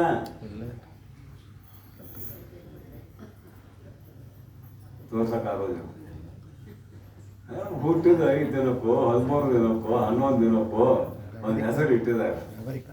ನಿಮ್ಮ ಜನ್ಮದ ಕೂಡ ಬಂದತ್ತೇನೆ ಹೆಸರು? ಅದ ಇಲ್ಲ. ಜನ್ಮದ ಕೂಡ ಬಂದದ್ದು ಒಂದು ಗಂಡು ಒಂದು ಹೆಣ್ಣು ಅಷ್ಟೇ. ಮತ್ತೆ ಹೆಸರು ಇಟ್ಟಿದಾರಲ್ಲ, ಕಲ್ಪಿತ ಹೌದೋ ಅಲ್ಲೋ? ಮದುವೆ ಮಾಡ್ಕೊಂಡ್ರಿಲ್ಲ, ಹೆಣ್ಮಗಳು ಹುಟ್ಟಿದ ಕೂಡಲೇ ಹೇಳ್ತೇನೆ ಯಾಕೆ? ನೀವು ಹುಟ್ಟಿದ ಕೂಡಲೇ ಗಂಡನ? 4 ಊರಾನ ಮಂದಿ ಎಲ್ಲ ಕೂಡಿದ್ರು, ನಿಶ್ಚಯ ಮಾಡಿದ್ರು, ತಲೆ ಮೇಲೆ ಅಕ್ಷತಾರೋಪಣ ಮಾಡಿದ್ರು, ಇಂದಿನಿಂದ ನೀವು ಗಂಡ ಹೆಂಡತಿ ಅಂತ ಹೇಳಿದ್ರು, ನೀವು ಗಂಡ ಹೆಂಡತಿ ಆಗಿಬಿಟ್ರು. ಇದು ಕಲ್ಪಿತ ಹೌದಲ್ಲ? ನಿನ್ನ ಹೆಸರ ಕಲ್ಪಿತ, ಅದಕ್ಕೆ ಎಲ್ಲ ಬರೆಸ್ಕೊಂಡಿದ್ದಿ. ಹೊಲ ಮನಿ ಯಾವ್ದಕ್ಕೆ ಬರೆಸ್ಕೊಂಡಿದ್ದಿ? ಕಲ್ಪಿತ ಹೆಸರಿಗೆ ಬರೆಸ್ಕೊಂಡಿದ್ದಿ. ಕಲ್ಪಿತ ಅಲ್ಲ, ಇದೊಂದು ಭಾಗ ಕಲ್ಪಿತ ಅಂತ ಹೋಗ್ತಾ ಇರಲ್ಲ. ಮತ್ತೆ ಹೋಗುವಾಗ ಯಾರೋ ತಗೊಂಡು ಹೋಗ್ತಾರೆ? ವ್ಯವಹಾರಕ್ಕೋಸ್ಕರ ಯಾರು ತಗೊಂಡು ಹೋಗೋದಿಲ್ಲ, ಎಲ್ಲ ಇಲ್ಲೇ ಬಿಟ್ಟು ಹೋಗ್ತೇವೆ. ಯಾರು ತಗೊಂಡು ಹೋಗೋದಿಲ್ಲ. ಅದು ಯಥಾರ್ಥ ಆಗಿರೋ ತಗೊಂಡು ಹೋಗಿದ್ದೀವಿ. ಅದು ಕಲ್ಪಿತ, ಜಗತ್ತ ಕಲ್ಪಿತ. ಅದಕ್ಕೆ ಬರ್ತಾರೆ ನಿಜಗೊಂಡು ಏನಂತಾರೆ, ಸಮಸ್ತ ಕಲ್ಪನೆಗೆ ಅಧಿಷ್ಠಾನವೂ ಆಗಿ ತೋರದ ಅಡಗದ, ತೋರುವುದಿಲ್ಲ ಅಡಗುವುದಿಲ್ಲ. ಬ್ರಹ್ಮ ಸತ್ಯಯೇ ಪಾರಮಾರ್ಥಕ ಸತ್ಯಯು ಎನಿಪುದು. ಘಟವೇ ಪುಷಿ ಘಟವೇ ನೀನು ದಿಟದಂತೆ ತೋರಿ ಮೋಹಿಪುದನು ಏನೆಂಬೆ ಅಂತ ಜ್ಞಾನ ಪ್ರತಿಪಾದನಾ ಸ್ಥಳದಲ್ಲಿ, ಕೈವಲ್ಯ ಪದ್ಧತಿಯ ಜ್ಞಾನ ಪ್ರತಿಪಾದನಾ ಸ್ಥಳದಲ್ಲಿ 32ನೇ ಪದ. ಅದು ಏನಂತಾರೆ ಗ್ರಂಥಕಾರರು? 2 ಮಾತು ಅದ್ರ ಬಗ್ಗೆ ಮಾತಾಡ್ತೇನೆ. ಒಂದು ಮಣ್ಣಿನ ಕೊಡ ಮುಂದಿಟ್ಕೊಂಡಿದ್ದಾರೆ. ಏನು ಮಣ್ಣಿನ ಕೊಡ? ಘಟವೇ ಇರ್ಬೇಕಾದ್ರೆ ಅದು ಇದೆ ಅಂತ ಹೋಗ್ಬೇಕಲ್ಲ. ಘಟವೇ ಖುಷಿ ಘಟವೇ. ಮತ್ತೇನಂತಾರೆ? ಖುಷಿ ಘಟವೇ ನೀ ಸುಳ್ಳು ಅಂತಾರೆ. ಮೊದಲ ಘಟವೇ ಅಂತಾರೆ. ಎರಡನೇ ಮಾತಾಗ ನೀ ಸುಳ್ಳು, ಖುಷಿ ಘಟವೇ. ದಿಟದಂತೆ ತೋರಿ, ದಿಟದಂತೆ ಸತ್ಯ ವಸ್ತುವಿನಂತೆ ತೋರಿ ಮೋಹಿಪುದನು ಏನೆಂಬೆ. ಈ ಜಗತ್ತನ ಮೋಹಗೊಳಿಸ್ತಾ ಇದೆಯಲ್ಲ ಏನಲ್ಲಿ ಅಂತ ಪದ್ಯ ಆರಂಭ. ಯಾವ ಘಟ? ಘಟ ಮಣ್ಣಿನ ಘಟ ಅಲ್ಲ, ಅದೇನು ಮಾತಾಡ್ತದೇನು ಪಾಪ? ಘಟವೇ ಖುಷಿ ಘಟವೇ. ನಿನಗೆ ಇರುವಿಕೆ ಐತೇನೆ, ಪ್ರತಿ ಕ್ಷಣದಲ್ಲಿ ಬದಲಾಗ್ತಾ ಇದೆ. ಇರುವಿಕೆ ಅಂತೂ ಇಲ್ಲ, ಖುಷಿ ಘಟವೇ.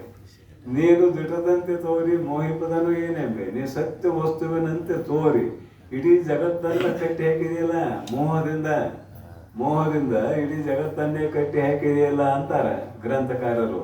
ಅದಕ್ಕೆ ಘಟವೇ ಖುಷಿ ಘಟವೇ ನೀನು ದಿಟದಂತೆ ತೋರಿ ಮೋಹಿಪದನು ಏನೆಂಬೆ ಅನ್ನುವ ಈ ಪದ್ಯದ ಕೊನೆಯಲ್ಲಿ ಏನಂತಾರೆ ಅಂದ್ರೆ ಅವರು, ತೋರದ ಅಡಗದ ತೋರುವುದಿಲ್ಲ ಮತ್ತದು ಅಡಗುವುದಿಲ್ಲ. ಮೃತ್ತಿಕೆ ಅಲ್ಲದೆ ಕೇವಲ ಅಲ್ಲಿ ಮಣ್ಣ. ನೀ ಘಟದಂಗೆ ಕಾಣಕತ್ತದ, ನಿನಗೆ ಹೆಂಗೆ ಕಾಣಕತ್ತತಿ? ಘಟದಂಗೆ ಕಾಣಕತ್ತತಿ. ಅಲ್ಲಿರೋದು ಕೇವಲ ಮಣ್ಣು. ಅದಕ್ಕಾಗಿ ಅಲ್ಲಿ ಅದು ತೋರುವುದಿಲ್ಲ ಅಡಗುವುದಿಲ್ಲ. ಇಲ್ಲಿ ಎನಿಸದ. ಮತ್ತೇನದು? ಮಣ್ಣು ಇಲ್ಲ ಅಂತ ಹೇಳಿಸ್ಕೊಳಕ್ ಬರೋದಿಲ್ಲ, ಐತದ. ಇಲ್ಲಿ ಎನಿಸದ, ತೋರದ ಅಡಗದ. ನೀ ಘಟಾಕಾರದಲ್ಲಿ ನೋಡುವಾಗ ನಿನ್ನ ಮಣ್ಣಾಗಿ ಕಾಣುವುದಿಲ್ಲ. ಅದ ಆ ಘಟನ ಅಂತಿ, ಮಣ್ಣಂತ ಏನದ್ರಾಗ ಇಲ್ಲ. ಇಲ್ಲದ, ತೋರದ, ಅಡಗದ. ಮತ್ತು ಅದು ನಾಶ ಆಗೋದು ಅಲ್ಲ ಮಣ್ಣು. ಘಟ ತೋರ್ತದ, ಘಟ ಒಡೆದ ನಾಶ ಆಕತಿ, ಅದ್ರ ಮಣ್ಣು ನಾಶ ಆಗೋದಿಲ್ಲ. ಮಣ್ಣು ಯಾವಾಗಲೂ ಇರುವಂಥದ್ದು ಅದು. ಚೂರು ಚೂರಾಯಿತು, ಚೂರು ಆದಮೇಲೂ ಐತೆ ಮಣ್ಣು. ಘಟ ಇದ್ದಾಗಲೂ ಮಣ್ಣೆ, ಅದು ಒಡೆದು ಚೂರಾದಾಗಲೂ ಮಣ್ಣು. ಅದನ್ನು ಬರೀತಾರೆ ಅವರು ಮೊದಲನೇ ನುಡಿಯಲ್ಲಿ. ಮೊದಲು ಮೃತ್ತಿಕೆಯ ಪಿಂಡದಳು ನೀನಿಲ್ಲ, ಪುಟ್ಟಿದ ಬಳಿಕ ಒಡೆದ ಧೂಳಾಗಿ ನೀನಿಲ್ಲ, ಮಧ್ಯದಳು ಆವರೂಪು ನಿನಗೆ ನಿಜಬಹುದು, ಘಟವೇ ಖುಷಿ ಘಟವೇ ಅಂತ ಕೇಳ್ತಾರೆ ಅವ್ರು. ಏನಂತಾರೆ ಈ ಕೊಡಕ ಮಾತಾಡೋದು, ನಾ ಕೊಡ ಬಿಡುನು. ಮೊದಲು ಮೃತ್ತಿಕೆಯ ಪಿಂಡದಳು ನೀನಿಲ್ಲ, ಕೊಡ ಇದು ಮೊದಲು ಇರಾಕಿಲ್ಲ. ತಾಯಿಯ ಗರ್ಭಕ್ಕೆ ಬರುವಕ್ಕಿಂತ ಮುಂಚೆ ಇದು ಇರಾಕಿಲ್ಲ. ತಾಯಿಯ ಗರ್ಭಕ್ಕೆ ಬಂತು. ತಾಯಿಯ ಗರ್ಭಕ್ಕೆ ಬಂದ ಮೇಲೆ ತಾಯಿ ಗರ್ಭವತಿ ಆದಳು. ಆಗ ಒಂದು ಆಕಾರ ಬಂತದ, ಕಪಾಲದ ಆಕಾರ ಬಂತು. ಕಪಾಲದ ಆಕಾರ ಬಂತು. ಅದು ಹೆಣ್ಣರಾಗಿರಲಿ ಗಂಡರಾಗಿರಲಿ. ಆಮೇಲೆ ಹೊರಗೆ ಬಂತು. ಹೊರಗೆ ಬಂದ್ಮೇಲೆ ಬೆಳೀತು. ಜಾಯತೆ ಅಸ್ತಿ ವರ್ತತೆ ಪರಿಣಮತೆ ಅಪಕ್ಷೀಯತೆ ವಿನಶ್ಯತೆ. ಆರದಾವು. ಜಾಯತೆ ಹುಟ್ಟುತ್ತದೆ, ಅಸ್ತಿ ಕೆಲವು ದಿನ ಇರುತ್ತದೆ, ವರ್ಧತೆ ಬೆಳೆಯುತ್ತದೆ, ಪರಿಣಮತೆ ತಲೆಗಿನ ಕೂದಲು ಬಂದೆಲ್ಲ ಬೆಳಗಾಗ ಚಾಲು ಆಗ್ತಾವೆ. ಪರಿಣಮತೆ ಅಪಕ್ಷೀಯತೆ ಸವಿಲಿಕ್ಕೆ ಚಾಲು ಆಗ್ತದೆ. ಕೊನೆಗೆ ಒಂದಿನ ವಿನಶ್ಯತಿ ಇಲ್ದಂಗ. ಇವು 6 ವಿಕಾರಗಳು ಇದಕ್ಕಿದಾವೆ. ಇದನ್ನ ಇಟ್ಕೊಂಡು ಕೇಳ್ತಾರೆ ನಿಜಗೊಂಡ್ರು. ಮೊದಲು ಮೃತ್ತಿಕೆಯ ಪಿಂಡದಳು ನೀನಿಲ್ಲ, ಹುಟ್ಟಿದ ಬಳಿಕ ಒಡೆದು ಧೂಳಾಗೆ ನೀನಿಲ್ಲ, ಹುಟ್ಟಿದ ಮೇಲೆ ಒಡೆದು ಧೂಳಾಯಿತು ನೀನಿಲ್ಲ, ಮಧ್ಯದಳು ಆಗುವ ರೂಪು ನಿನಗೆ ನಿಜಬಹುದು. 6 ವಿಕಾರ ಹೇಳಿನಿಲ್ಲ. ಇದಕ್ಕೆ ಒಂದ ರೂಪ ಅಂತೇನೆ. ಹುಡುಗಿದ್ದಾಗ ಇಟ್ಟಿತ್ತು, ತೊಟ್ಟಲ್ದಾಗ ಕೂಸಿದ್ದಾಗ ಇಟ್ಟಿತ್ತು, ಒಂದು ಇಟ್ಟಿತ್ತು. ಬೆಳೀತು ಬದಲಾಕೊಂತ ಹೊಂಟಿತು. ಮತ್ತೆ ಒಂದು ರೂಪ ಹೆಂಗೆ ಹೇಳೋದು? ಏನು ಕೂಸು ಅನ್ಲೋ, ಏನು ಬಾಲಕ ಅನ್ಲೋ, ಏನು ತರುಣ ಅನ್ಲೋ, ಏನು ಹಿರಿಯ ಅನ್ಲೋ, ಏನ ಇಲ್ದವ ಅನ್ಲೋ, ಏನಲ್ಲಿ ನಿನಗೆ? ಅದಕ್ಕೆ ಹೇಳಿದ್ರು, ಮೊದಲು ಮೃತ್ತಿಕೆಯ ಪಿಂಡದಳು ನೀನಿಲ್ಲ, ಹುಟ್ಟಿದ ಬಳಿಕ ಒಡೆದು ಧೂಳಾಗಿ ನೀನಿಲ್ಲ, ಮಧ್ಯದಳು ಆವ ರೂಪು ನನಗೆ ನಿಜ ಹೌದು, ಘಟವೇ ಖುಷಿ ಘಟವೇ ಅನ್ನೋ ಪದ್ಯದಲ್ಲಿ ಈ ಘಟಕ್ಕೆ ಅಸ್ತಿತ್ವ ಇಲ್ಲ ಅಂದಮೇಲೆ ಜಗತ್ತಿಗೆ ಇಲ್ಲಿ ಅಸ್ತಿತ್ವ ಇರ್ತದೆ. ಜಗತ್ತಿಗೆ ಅಸ್ತಿತ್ವ ಇಲ್ಲ ಅಂತ ಇದರ ಅಭಿಪ್ರಾಯ. ಅದಕ್ಕೆ ಎಲ್ಲ ಕಲ್ಪನೆಗೆ ಅಧಿಷ್ಠಾನವಾಗಿ ತೋರುವಂತಹ ಯಾವ ಆತ್ಮತತ್ವವಿದೆಯೋ ಅದುವೇ ನಮ್ಮ ನಿಮ್ಮೆಲ್ಲರ ಸ್ವರೂಪ. ಅದು ಯಾವಾಗಲೂ ಇರುವಂಥದ್ದು ಸದ್ರೂಪ, ಯಾವಾಗಲೂ ಅರಿಯುವಂಥದ್ದು ಚಿದ್ರೂಪ, ಯಾವಾಗಲೂ ಆನಂದವಾಗಿರುವಂಥದ್ದು ಆನಂದ ರೂಪ. ಅದು ಪರಿಚ್ಛಿನ್ನ ಅಲ್ಲ, ನಿತ್ಯ ಇದೆ. ಅದು ನಿತ್ಯ ಅನ್ನೋ ಶಬ್ದಕ್ಕೆ ಏನು ಅರ್ಥ ಮಾಡಿದ್ದೇವೆ? ಹುಟ್ಟುವುದೂ ಅಲ್ಲ, ಸಾಯುವುದೂ ಅಲ್ಲ, ನಿತ್ಯ ಇದೆ, ಅದು ಪರಿಪೂರ್ಣ ಇದೆ. ಘಟವೇ ಖುಷಿ ಘಟವೇ ಅಂತ ಸುಮ್ಮನೆ ನೆನಪು ಮಾಡಿದೆ ಅಷ್ಟೇ, ಮತ್ತೇನಿಲ್ಲ. ಏನಪ್ಪ ಇದೆಲ್ಲ ಕಲ್ಪಿತ ಪ್ರಪಂಚ ಅಂತ ಒಪ್ಪಿದ್ರು ಅದು ಗಟ್ಟಿ ಆಗ್ಬೇಕಲ್ಲ, ಅದು ಗಟ್ಟಿ ಆಗ್ಬೇಕು ಇಷ್ಟ, ಮತ್ತೇನಿಲ್ಲ. ತಿಳಿತೈತಿ ಎಲ್ಲ ಕಲ್ಪಿತ ಅಂದ್ರೆ ಗೊತ್ತಾಕೈತಿ. ಗಟ್ಟಿ ಆಗ್ಬೇಕಲ್ಲ, ಗಟ್ಟಿ ಆಗಿಲ್ಲ. ಗಟ್ಟಿ ಆದ್ರೆ ಮತ್ತೆ ಏನತ್ತೆ? ಕೆಲಸ ಮುಗೀತು, ಶಾಸ್ತ್ರ ಮುಗೀತು. ನೋಡೋಣ ಮುಂದಿನ ಹೆಡ್ಡಿಂಗ್. ಚಿದ್ರೂಪ ಉಪಾಧಿ. ಇದು ಸದ್ದು ಚಿತ್ತು ಆನಂದ ಹೇಳಿ ಆಯ್ತು. ಈಗ ಬಿಡಿಬಿಡಿಯಾಗಿ ಹೇಳ್ತಾರೆ. ಚಿದ್ರೂಪ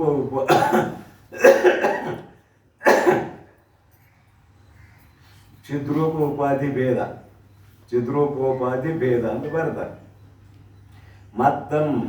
ಮತ್ತೆ ಜೀವ, ಈಶ್ವರ, ಕೂಟಸ್ಥ ಬ್ರಹ್ಮ ಎಂಬವೇ ಚಿತ್ತಿನ ಚೈತನ್ಯದ ಚತುರ್ವಿಧ ಭೇದಗಳು. ಅವಕ್ಕೆ ಘಟಜಲದಲ್ಲಿ ಪ್ರತಿಬಿಂಬಿಸಿರುತ್ತ ಸಾಬ್ರ ನಕ್ಷತ್ರಾಕಾಶ, ಮೇಘಾಂಶು ತುಷಾರ ಜಲದಲ್ಲಿ ಪ್ರತಿಬಿಂಬಿಸಿರುತ್ತ ನಿಮಿತ್ತಾಕಾಶ, ಆಮೇಲೆ ಘಟಾವಚ್ಛನ್ನ ಆಕಾಶ ಮತ್ತು ಮಹಾಕಾಶವು ಎಂಬವೇ ಕ್ರಮದಿಂ ದೃಷ್ಟಾಂತ ಚತುಷ್ಟಯಂ ಅಕ್ಕುಂ. ಅಖಂಡ ಚೈತನ್ಯ ಒಂದೇ ಇದೆ. ನಮ್ಮ ನಿಮ್ಮೆಲ್ಲರ ಸ್ವರೂಪವಾಗಿರುವ ಅಖಂಡ ಚೈತನ್ಯ ಒಂದೇ ಇದೆ. ಆಕಾಶ ಒಂದೇ ಇದೆ. ಆಕಾಶಕ್ಕೂ ಆಕಾಶವಾಗಿರುವ ಆತ್ಮತತ್ವ ಅಖಂಡ ಚೈತನ್ಯ ಅದು ಒಂದೇ ಇದೆ. ಆದ್ರೆ ಉಪಾಧಿಗೆ ಅನುಗುಣವಾಗಿ 4 ಭೇದ ಹೊಂತದ. 4 ಭೇದ. ಅದಕ್ಕೆ ದೃಷ್ಟಾಂತ ಕೊಡ್ತಾರೆ. ಒಂದು ಕೊಡದಾಗ ನೀರು ತುಂಬಿಟ್ಟಿದ್ದೀರಿ, ಆ ನೀರಿನಲ್ಲಿ ಆಕಾಶದ ಪ್ರತಿಬಿಂಬಿದ್ದದ್ದು, ಸಾಬ್ರ ನಕ್ಷತ್ರ ಆಕಾಶದ ಪ್ರತಿಬಿಂಬಿದ್ದದ್ದು. ಆ ಪ್ರತಿಬಿಂಬವೇ ಘಟರೂಪ ಜಲದಲ್ಲಿ ಪ್ರತಿಬಿಂಬಿಸಿದೆಯಲ್ಲ ಆಕಾಶ, ಆ ಪ್ರತಿಬಿಂಬವೇ ಜೀವಚೇತನ. ಇನ್ನು ಮೇಘಾಂಶ ಅಂತಾರಲ್ಲ, ಮೋಡ ಭಾಳ ವಿಸ್ತಾರ ಆಗಿದೆ.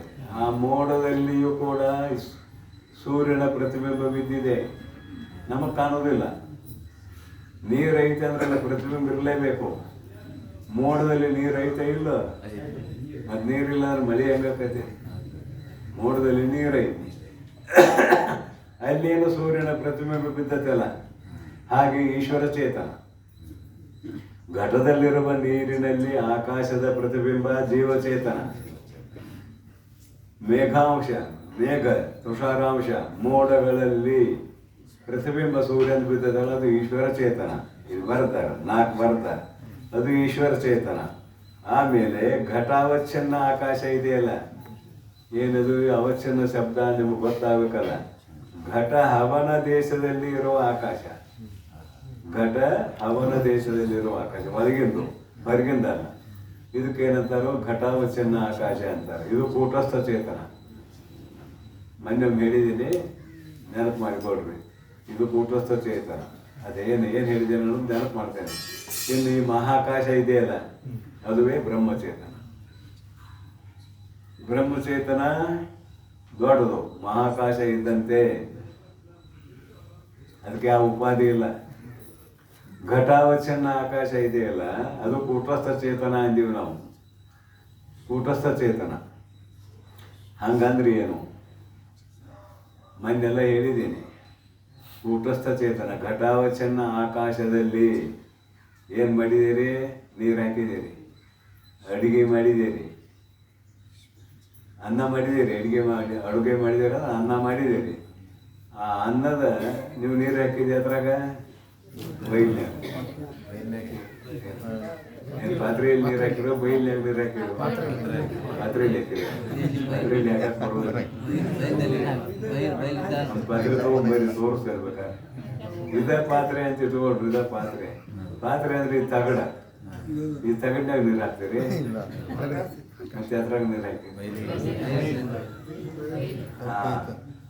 ತಗಡಿನ ಒಂದು ಆರತಿ, ಅದರ ಒಳಗಿರೋ ಬೈಲಿನ್ಯಾಗ ನೀರು ಹಾಕಿರಿ, ತಗಡ್ನಾಗ ಹೆಂಗೆ ನೀರು ಹಾಕಕ್ಕೆ ಬರ್ತದೆ?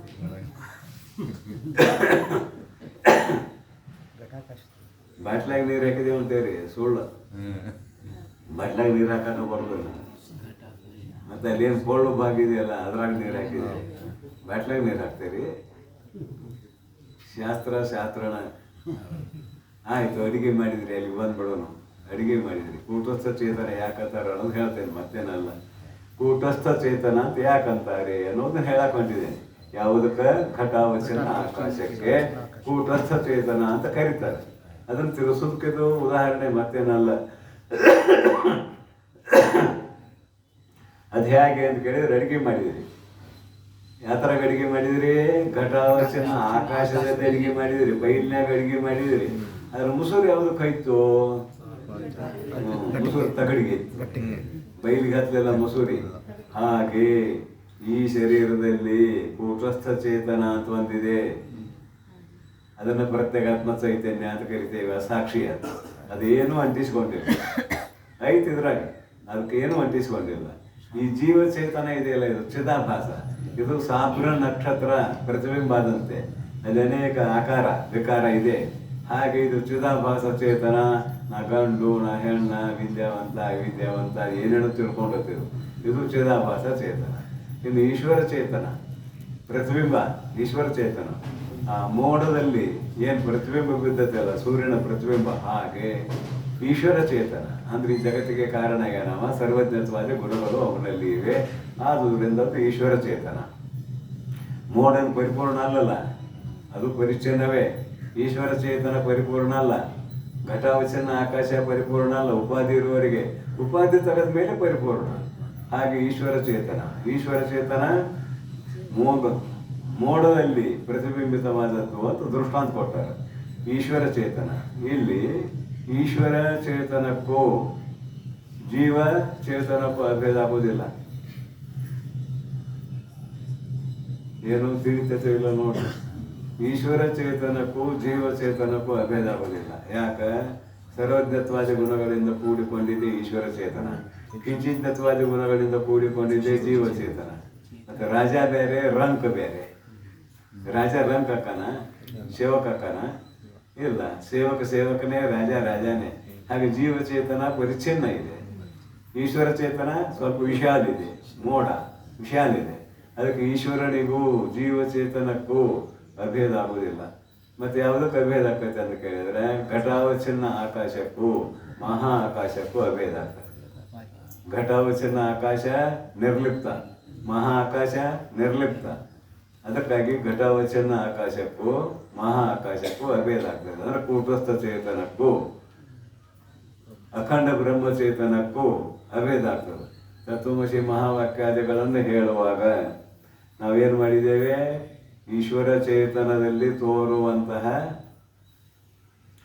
ಉಪಾಧಿಯಿಂದ ತೋರ್ತಕ್ಕಂತಹ ಸರ್ವಜ್ಞತ್ವಾದಿ ಗುಣಗಳನ್ನು ನೇತಿಗಳದೀವಿ. ಅದನ್ನು ನೇತಿಗಳದಾಗ ಅದೇನಾಯಿತು ಅಂದ್ರೆ ಅಖಂಡ ಚೇತನವೇ ಆಯಿತು. ಇಲ್ಲಿ ಘಟಾವಚನ ಆಕಾಶ, ಘಟ ಅನ್ನೋ ಉಪಾಧಿ ನೇತಿಗಳಿದಾಗ ಮಹಾ ಆಕಾಶವೇ ಆಯಿತು. ತಿಳಿಸಾಕಿದು ಮಹಾ ಆಕಾಶ ಆಯ್ತೇನ? ಮೊದಲ ಮಹಾ ಆಕಾಶ ಇತ್ತು, ಆದರೆ ಘಟ ಅನ್ನೋ ಉಪಾಧಿಯಿಂದ ಏನಾಗಿತ್ತು?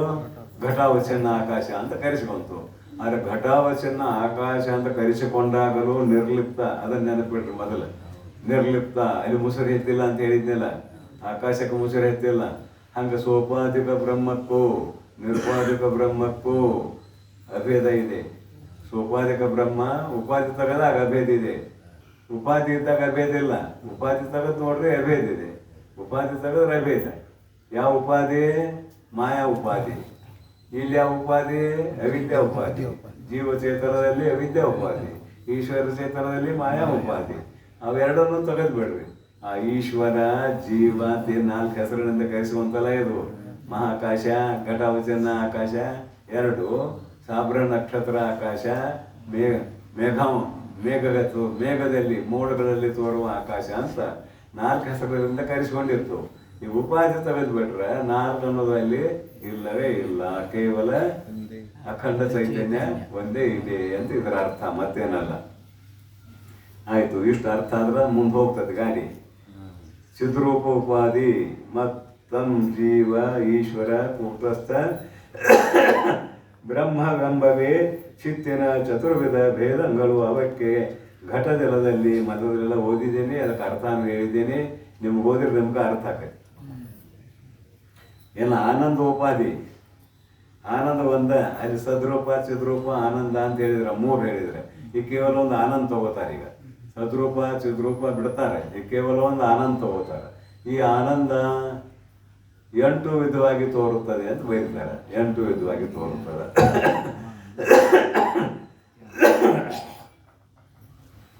ಹೆಂಗೆ 8 ವಿಧವಾಗಿ ತೋರ್ತದೆ ನೋಡೋಣ, ಅವ್ರು ಬರ್ದದ್ದನ್ನು.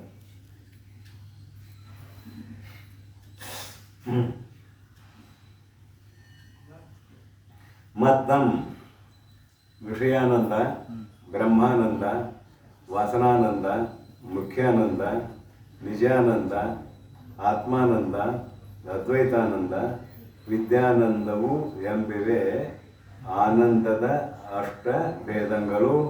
ಅವುಗಳಲ್ಲಿ ವನಿತಾದಿ ವಿಷಯಾನುಭವದಲ್ಲಿ ತೋರ್ಪುದೇ ವಿಷಯಾನಂದವು ಎನಿಸುವುದು. ನಿದ್ರೆಯಳು ತೋರ್ಪುದೇ ಬ್ರಹ್ಮಾನಂದವೆನಿಸುವುದು. ನಿದ್ದೆ ತಿಳಿದಾಕ್ಷಣದಲ್ಲೇ ತೋರ್ಪುದೇ ವಾಸನಾನಂದವು ಎನಿಸುವುದು. ಹಾನೋಪಾದಾನಂ ಇಲ್ಲದ ಉಪೇಕ್ಷಾ ಬುದ್ಧಿಯಲ್ಲಿ ತೋರ್ಪುದೇ ಮುಖ್ಯಾನಂದವು ಎನಿಸುವುದು. ಯೋಗಾಭ್ಯಾಸ ಬಲದಿಂದ ಮನೋಲಯವಾದಲ್ಲಿ ತೋರ್ಪುದು ನಿಜಾನಂದ ಅಥವಾ ಯೋಗಾನಂದವು ಎನಿಸುವುದು. ಪ್ರಿಯವಾದ ವನಿತಾದಿ ವಿಷಯಗಳ ಮಧ್ಯದಳು ತಾನೇ ಪ್ರಿಯತಮನು ಎಂದು ಅರಿತಲ್ಲಿ ತೋರ್ಪುದೇ ಆತ್ಮಾನಂದವೆನಿಸುವುದು. ನಾಮರೂಪ ಪ್ರಪಂಚವೆಲ್ಲಂ ಮಿಥ್ಯೆ, ತಾನೇ ಸತ್ಯವೆಂಬ ವಿವೇಕದಲ್ಲಿ ತೋರ್ಪುದೇ ಅದ್ವೈತಾನಂದಂ ಎನಿಸುವುದು. ತತ್ವಮಸ್ಯಾದಿ ಮಹಾವಾಕ್ಯ ಜನಿತವಾದ ಅಪರೋಕ್ಷ ಜ್ಞಾನದಲ್ಲಿ ತೋರ್ಪುದೇ ವಿದ್ಯಾನಂದಂ ಅಪ್ಪುಂ. ಏನಂತಾರೆ ನೋಡ್ರಿ, ಒಂದು ಆನಂದ ಉಪಾಧಿಗಳಿಗೆ ಅನುಗುಣವಾಗಿ ಭಿನ್ನ ಭಿನ್ನವಾಗಿ ಕಾಣುತ್ತಿದೆ ಅಂತ ಅಭಿಪ್ರಾಯ. ಆನಂದ ಒಂದೇ ಇದೆ, ಭಾಳ ಇಲ್ಲ. ಆದರೆ ಇಲ್ಲಿ ವಿಷಯಾನಂದ ಮೊದಲಿಂದು ವಿಷಯಾನಂದ ಅಂದರು. ಏನು ಹೆಸರು ಹೇಳಿದ್ದಾರೆ, ವಿಷಯಾನಂದವೆನಿಸುವುದು ಏನಂತಾರೆ, ವನಿತಾದಿ ವಿಷಯಾನುಭವದಲ್ಲಿ ತೋರ್ಪುದೇ ವಿಷಯಾನಂದವು ಎನಿಸುವುದು. ವನಿತಾದಿ ಶಬ್ದ ಹಾಕಿದ್ದಾರೆ. ವನಿತಾದಿ ಶಬ್ದ ಹಾಕಿದಾಗ ಹೆಂಡತಿಯನ್ನೇ ಮೊದಲು ಮಾಡಿಕೊಂಡು, ಹಾಗೆ ಗಂಡನನ್ನೇ ಮೊದಲು ಮಾಡಿಕೊಂಡು ತೋರ್ತಕ್ಕಂತಹ ಎಲ್ಲ ಪದಾರ್ಥಗಳು ಇವು ಮೊದಲಿವು. ನಾನು ಗಂಡ, ನಾನು ಹೆಂಡತಿ ಅನ್ನೋದು ಮೊದಲಿವು. ನೀನು ಆಮೇಲೆ ಇವು ಮೊದಲು.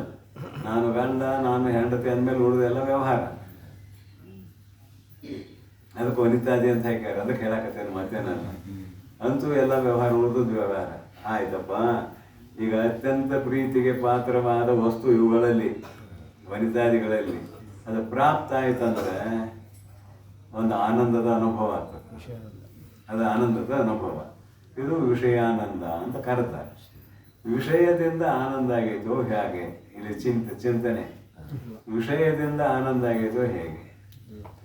ವಿಷಯದಿಂದ ಆನಂದ ಆಗೈತೆ ಅಂದರೆ ಸರ್ವಕಾಲದಲ್ಲಿಯೂ ವಿಷಯಗಳು ಆನಂದವನ್ನು ಉಂಟು ಮಾಡಬೇಕು. ಮಾಡ್ತಾವೇನಂದ್ರೆ ಮಾಡೋದಿಲ್ಲ. ಭಾಳ ಸಿಹಿ ತಿನ್ನು ಇಚ್ಛೆ ಒಬ್ಬ ಮನುಷ್ಯನಿಗೆ. ಒಟ್ಟು ಸಿಹಿ ಅಂದರೆ ಭಾಳ ಇಷ್ಟ. ಮುಂದೆ ಶುಗರ್ ಆಯ್ತು, ಈಗೇನಾಗೈತಿ ಸಕ್ರೆ ವಿಷ ಆಗೈತೆ. ಮರೆ ಬೇಡಪ್ಪ ಬೇಡಂತ. ಯಾಕೋ ಮೊದಲು ಭಾಳ ತಿಂತಿದ್ದಿ, ಏನು ಮಾಡೋದು, ಇಡೀ ಶರೀರ ಶುಗರ್ ಆಗೈತಿ, ಬೇಡ ಅಂತ. ಹಂಗಾರೆ ಸಕ್ರೆಯಲ್ಲಿ ಸುಖ ಕೊಡುವತನ ಇದ್ರೆ ಶುಗರ್ ಆದ್ಮೇಲೂ ಸುಖ ಕೊಡುವತನ ಇರಬೇಕಾಗಿತ್ತು. ಇಲ್ಲ, ಅದರಂತೆ ಉಳಿದು ಎಲ್ಲ ಅರ್ಥ ಮಾಡಿಕೊಡ್ರಿ. ಇದು ಒಂದೇ ಹೇಳಿದ್ದೇನೆ ಎಕ್ಸಾಂಪಲ್. ಉಳಿದು ಎಲ್ಲ ನೀವು ಅರ್ಥ ಮಾಡ್ಕೋಬೇಕು. ಅಂದರೆ ಯಾವುದೇ ವಿಷಯದಲ್ಲಿ ಸುಖ ಕೊಡುವ ತನ ಇಲ್ಲ. ಮತ್ತು ಅಲ್ಲೇ ವಿಷಯಾನಂದ ಅಂತ ಬರ್ತಾರಲ್ಲ, ಏನು ವಿಷಯಾನಂದ ಅಂದರೆ ನಿನಗೆ ಇಚ್ಛಿತವಾದ ಪದಾರ್ಥದ ಪ್ರಾಪ್ತಿಯು ನಿನಗೆ ಆದಾಗ ನಿನ್ನ ಮನಸ್ಸು ಚಂಚಲ ಆಗೋದಿಲ್ಲ, ನಿಶ್ಚಲ ಆಗ್ತದೆ. ಮನಸ್ಸು ಯಾವಾಗ ನಿಶ್ಚಲ ಆಗ್ತದೆ ಆಗ ಅಂತಃಕರಣ ಅಲುಗಾಡೋದಿಲ್ಲ. ಅಂತಃಕರಣ ಯಾವಾಗ ಅಲುಗಾಡೋದಿಲ್ಲ ಆಗ ನಿನ್ನದೇ ಪ್ರತಿಬಿಂಬ ಅಲ್ಲಿ ಬೀಳ್ತದೆ. ಎಲ್ಲಿ? ಅಂತಃಕರಣದಲ್ಲಿ ನಿನ್ನ ಪ್ರತಿಬಿಂಬ ಬೀಳ್ತದೆ. ಆ ನಿನ್ನ ಪ್ರತಿಬಿಂಬವನ್ನೇ ನೀನು ನೋಡಿ ವಿಷಯದಿಂದ ನನಗೆ ಆನಂದ ಆಯಿತು ಅಂತ ತಿಳ್ಕೊಂಡಿದ್ದೀನಿ. ವಿಷಯದಿಂದ ಆನಂದ ಉಂಟಾಗೋದಿಲ್ಲ. ಆಗ್ತದಂದ್ರೆ ಹೇಳಿನಲ್ಲ, ಸಕ್ರಿತನ ಮುಂಜಾನೆಗೆ ಶುಗರ್ ಆದ್ಮೇಲೆ ಕೊಡ್ರಿ ಮಜಾ ಅಂತ ಆಗ್ತದಂದ್ರೆ ಹೇಳ್ರಿ. ಮತ್ತೆ ಒಂದು ಸುಖ ಕಾರಣ ಆಗೈತಿ, ಒಂದು ದುಃಖ ಕಾರಣ ಆಗೈತಿ ಅಂದ್ರೆ ಅಲ್ಲ. ಸುಖ ದುಃಖ ನಿನ್ನ ಅಂತಃಕರಣ ವೃತ್ತಿಗೆ ಸಂಬಂಧಪಟ್ಟದ್ದು. ಸುಖ ದುಃಖ ಅನುಕೂಲ ವೇದನೆಯಂ ಸುಖಂ, ಪ್ರತಿಕೂಲ ವೇದನೆಯಂ ದುಃಖಂ. ಅದಕ್ಕೆ ವ್ಯಾಖ್ಯಾನ ಮಾಡಿದ್ದಾರೆ. ಆ ವಿಷಯ ನನಗೆ ಅನುಕೂಲಕರವಾಗಿ ವರ್ತಿಸಿದಾಗ ನಿನ್ನ ಅಂತಃಕರಣ ನಿಶ್ಚಲ ಆಗ್ತದೆ. ಅಲ್ಲಿ ನಿಂದ ಪ್ರತಿಬಿಂಬ ಮೂಡ್ತದೆ. ಅದು ಸುಖ ಆದಂಗೆ ಆಯಿತು. ಅದರಿಂದ ಸುಖ ಆಗಿಲ್ಲ, ನಿನ್ನ ಅಂತಃಕರಣ ನಿಶ್ಚಲ ಆಗೋದ್ರಿಂದ ನಿನ್ನ ಪ್ರತಿಬಿಂಬ ಮೂಡೈತೆ. ಅದನ್ನು ನೋಡಿ ನೀನು ಆ ವಿಷಯದಿಂದ ಸುಖ ಆಯಿತು ಅಂದಿಲ್ಲ, ಅದು ಸುಳ್ಳು. ಇದು ವಿಷಯಾನಂದ ನಿನ್ನ ಸ್ವರೂಪವೇ. ವಿಷಯಾನಂದ ನಿನ್ನ ಸ್ವರೂಪ ಬಿಟ್ಟಲ್ಲ. ಆ ವಸ್ತು ಪ್ರಾಪ್ತ ಆದಾಗ ಅಂತಃಕರಣ ನಿಶ್ಚಲ ಆಗೋದಷ್ಟೇ ಇಲ್ಲಿ ಕೆಲಸ ಐತಿ. ಅಂತಃಕರಣ ನಿಶ್ಚಲ ಆಯಿತು, ಆನಂದ ಮೂಡಿತು, ಆನಂದ ತೋರಿತು. ನಿದ್ರೆಯಳು ತೋರ್ಪುವುದೇ ಬ್ರಹ್ಮಾನಂದವೆನಿಸುವುದು. ನಿದ್ರೆಯಲ್ಲಿ ಸಹಜವಾಗಿ ನಿದ್ರಾವಸ್ಥೆ ತಮೋಗುಣದಿಂದ ಕೂಡಿದೆ. ಅಲ್ಲಿ ಅಂತಃಕರಣ ನಿಶ್ಚಲ ಇದೆ. ಇವ ಜೀವಾತ್ಮ ಹೋಗಿ ತನ್ನ ಮೂಲ ಸ್ವರೂಪದಲ್ಲಿ ಸೇರಿಕೊಂಡಿದ್ದಾನೆ. ಅದನ್ನು ಹೇಗೆ ಪೂರ್ವದಲ್ಲಿ ಮೂಲ ಸ್ವರೂಪ ಸೇರಿಕೊಂಡಿದ್ದಾನೆ. ಅವನೇ ತನ್ನ ಪ್ರತಿಬಿಂಬ ಆನಂದವನ್ನು ಅನುಭವಿಸುತ್ತಿದ್ದಾನೆ ನಿದ್ರೆಯಲ್ಲಿ. ಜೀವಾತ್ಮ ಇದ್ದಾನ, ತನ್ನ ಮೂಲ ಸ್ವರೂಪ ಬ್ರಹ್ಮದಲ್ಲೇ ಇದ್ದಾನ. ಅಹರಹ ಬ್ರಹ್ಮ ಗಚ್ಚಂತಿ ಅಂತ ಮಾನ್ಯವೆಲ್ಲ ಹೇಳಿದ್ದೀನಿ. ದಿನಾಲೂ ಬ್ರಹ್ಮದಲ್ಲಿ ಹೋಗಿ ಮಡ್ಕೋತೇವೆ ನಾವು ಜೀವರು, ಮತ್ತು ಆ ಬ್ರಹ್ಮದಿಂದ ಎದ್ದು ಬರ್ತೇವೆ. ಅಂತೂ ಆ ಬ್ರಹ್ಮದಲ್ಲಿ ತಾನು ಮುಳುಗಿದಾಗ ಅಂತಃಕರಣ ನಿದ್ರಾವಸ್ಥೆಯಲ್ಲಿ ನಿಶ್ಚಲ ಆಗೈತಿ. ಅಲ್ಲಿ ಪ್ರತಿಬಿಂಬ ಮೂಡಿತು, ಅದು ಆನಂದವನ್ನು ಈತನು ಅನುಭವಿಸುತ್ತಿದ್ದಾನೆ ಅಂತ ಇದರ ಅರ್ಥ. ಇನ್ನು ಬ್ರಹ್ಮಾನಂದವು ಎನಿಸುವುದು. ನಿದ್ರೆ ತಿಳಿದ ಕ್ಷಣದಲ್ಲಿ ಅಂದರೆ ಎಚ್ಚರದಲ್ಲಿ. ನಿದ್ರೆ ತಿಳಿದ ಆ ಕ್ಷಣದಲ್ಲಿ ಅಂದರೆ ನಿದ್ರೆ ತಿಳಿದಂತಲ್ಲ, ಎಚ್ಚರದಲ್ಲಿ ಏನಾಗ್ತದೆ ಅಂತ ಕೇಳಿದ್ರೆ ತೋರ್ಪುದೇ ವಾಸನಾನಂದವು ಎನಿಸುವುದು. ಬೆಳಿಗ್ಗೆ ಆದ ಕೂಡಲೇ ಸ್ವಲ್ಪ ಕಣ್ಣು ಮುಚ್ಕೊಂಡು ಕುಂತಿರ್ತೀರಿ, ಅದು ವಾಸನಾನಂದ. ನಿದ್ರಾನಂದದ ವಾಸನಾನಂದ, ಅದು ಅಲ್ಲೂ ಆನಂದ ಇಲ್ಲ, ಸುಮ್ಮನೆ ಕೂತಿದ್ರಿ, ಅದು ವಾಸನಾನಂದ. ಇನ್ನು ಹಾನೋಪಾದಾನಂ ಇಲ್ಲದ ಉಪೇಕ್ಷಾ ಬುದ್ಧಿಯಲ್ಲಿ ತೋರ್ಪುವುದೇ ಮುಖ್ಯಾನಂದವು ಎನಿಸುವುದು. ಕೊಡೋದು ಇಲ್ಲ, ತಗೊಳ್ಳೋದು ಇಲ್ಲ ಅಂದರೆ ಯಾವ ವ್ಯವಹಾರವೂ ಇಲ್ಲ.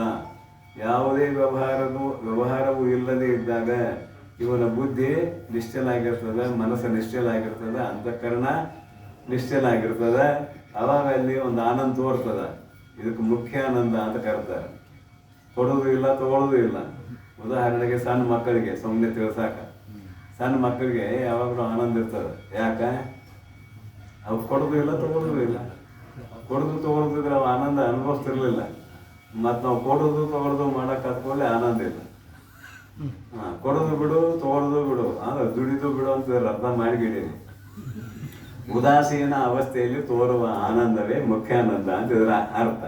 ಇನ್ನು ಯೋಗಾಭ್ಯಾಸ ಬಲದಿಂದ ಮನಸ್ಸು ಲಯವಾದಲ್ಲಿ ಮನಸ್ಸು ನಿನ್ನ ಸ್ವರೂಪದಲ್ಲಿ ಲಯವಾದಲ್ಲಿ, ಮತ್ತೇನೂ ಅಲ್ಲ, ನಿನ್ನ ಸ್ವರೂಪದಲ್ಲಿ ಮನಸ್ಸು ಲಯ ಆಯ್ತಂದ್ರೆ ತೋರ್ಪುವುದೇ ನಿಜಾನಂದ ಅಥವಾ ಯೋಗಾನಂದ, ಎರಡು ಹೆಸರು ಕೊಡ್ತಾರೆ ಅದಕ್ಕೆ. ನಿಜಾನಂದವು ಎನಿಸುವುದು. ಪ್ರಿಯವಾದ ವನಿತಾದಿ ವಿಷಯಗಳ ಮಧ್ಯದಲ್ಲೂ ತಾನೇ ಪ್ರಿಯತಮನೆಂದು ಅರಿತಲ್ಲಿ ತೋರ್ಪುವುದೇ ಆತ್ಮಾನಂದವೆನಿಸುವುದು. ಇದೆಲ್ಲ ಆಗೈತೆ. ನವಾರಿ, ಮೈತ್ರಿ, ಜಯ, ಕಾಮ ಎಲ್ಲ ಹೇಳಿ ಆಗೈತೆ. ಇದನ್ನು ಎಲ್ಲ ಇದ್ರೂ ಕೂಡ ನಿಜವಾದ ಪ್ರೀತಿ ಯಾರ ಮೇಲಿದೆ ಒಂದು ತಾನ ಮೇಲಿದೆ. ಇದುವೇ ಆತ್ಮಾನಂದ, ಮತ್ತೇನಿಲ್ಲ. ಇದುವೇ ಆತ್ಮಾನಂದ. ಅವೆಲ್ಲ ತೋರ್ಕಿ ಸುಳ್ಳು, ಅವೆಲ್ಲ ಸುಳ್ಳು. ಒಪ್ಪುವುದಿಲ್ಲಲ್ಲ ಪ್ರಪಂಚಕರು, ಸುಳ್ಳು ಸುಳ್ಳು. ನಾನು ಹೆಂಡತಿಗೆ ನಾ ಪ್ರಾಣಾನ ಕೊಡ್ತೇನಂತ ಅವಂತಾರೆ, ಗಂಡಗೆ ಪ್ರಾಣಾನ ಕೊಡ್ತೇನಂತ ಮತ್ತ ಸುಳ್ಳು. ಇದೆಲ್ಲ ಸುಳ್ಳು. ಎಲ್ಲದರ ಮಧ್ಯದಲ್ಲಿ ನಿನ್ನ ಮೇಲೆ ಏನು ಪ್ರೀತಿ ಇದೆಯಲ್ಲ, ಅದುವೇ ಆತ್ಮಾನಂದ. ಪ್ರಿಯವಾದ ವನಿತಾದಿ ವಿಷಯಗಳ ಮಧ್ಯದಲ್ಲೂ ತಾನೇ ಪ್ರಿಯತಮನೆಂದು ಅರಿತಲ್ಲಿ ತೋರ್ಪುವುದೇ ಆತ್ಮಾನಂದವೆನಿಸುವುದು. ನಾಮರೂಪ ಪ್ರಪಂಚವೆಲ್ಲ ಮಿಥ್ಯೆ, ತಾನೇ ಸತ್ಯವೆಂಬ ವಿವೇಕದಲ್ಲಿ ತೋರ್ಪುವುದೇ ಅದ್ವೈತಾನಂದ. ನಾಮರೂಪ ಪ್ರಪಂಚ ಎಲ್ಲ ತೋರ್ತದೆ, ಇದಕ್ಕೆ ಇರುವಿಕೆ ಇಲ್ಲ. ಇದಕ್ಕೆ ಇರುವಿಕೆ ಇಲ್ಲ, ಆದರೆ ಇದಕ್ಕೆ ಆಧಾರಭೂತವಾಗಿರುವ ನಾನು ಇದ್ದೇನೆ. ಇದುವೇ ಅದ್ವೈತಾನಂದ. ಅದ್ವೈತಾನಂದವು ಎನಿಸುವುದು. ವಿದ್ಯಾನಂದ ಕೊನೆಗೆ ಹಾಕಿದ್ದಾರೆ. ತತ್ವಮಸ್ಯಾದಿ ಮಹಾವಾಕ್ಯ ಜನಿತವಾದ ಅಪರೋಕ್ಷ ಜ್ಞಾನದಲ್ಲಿ ತೋರ್ಪುವುದೇ ವಿದ್ಯಾನಂದ ಮಕ್ಕಂ. ಅಪರೋಕ್ಷ ಜ್ಞಾನದಲ್ಲಿ ತೋರ್ಪುವುದೇ.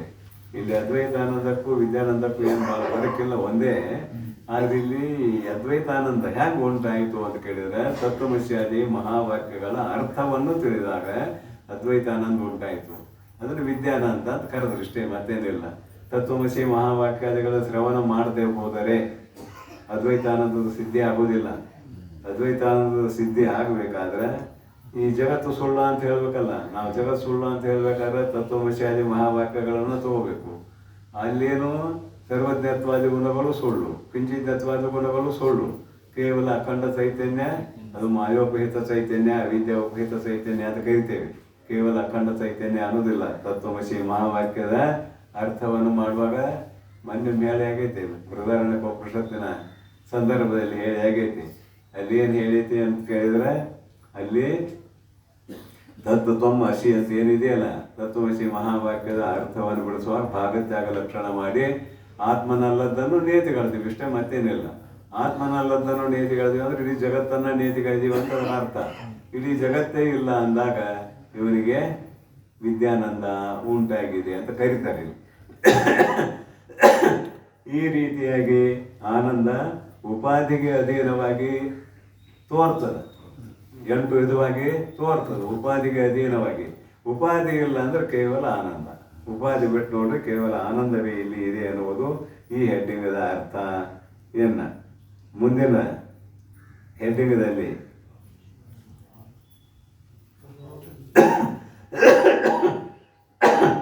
ಅಭಾವ ವಿವೇಕ ಅಂತ ಮುಂದಿನ ಹೆಡ್ಡಿಂಗ್ ಇದೆ. ಅಭಾವ ವಿವೇಕವನ್ನು ಮತ್ತು ಮುಂದಿನ ಪ್ರವಚನದಲ್ಲಿ ತಿಳಿಯೋಣ ಅಂತ ಹಾರೈಸಿ ವಿರಮಿಸುತ್ತೇನೆ. ಓಂ ತತ್ಸತ್ ಪರಬ್ರಹ್ಮಣೇ ನಮಃ.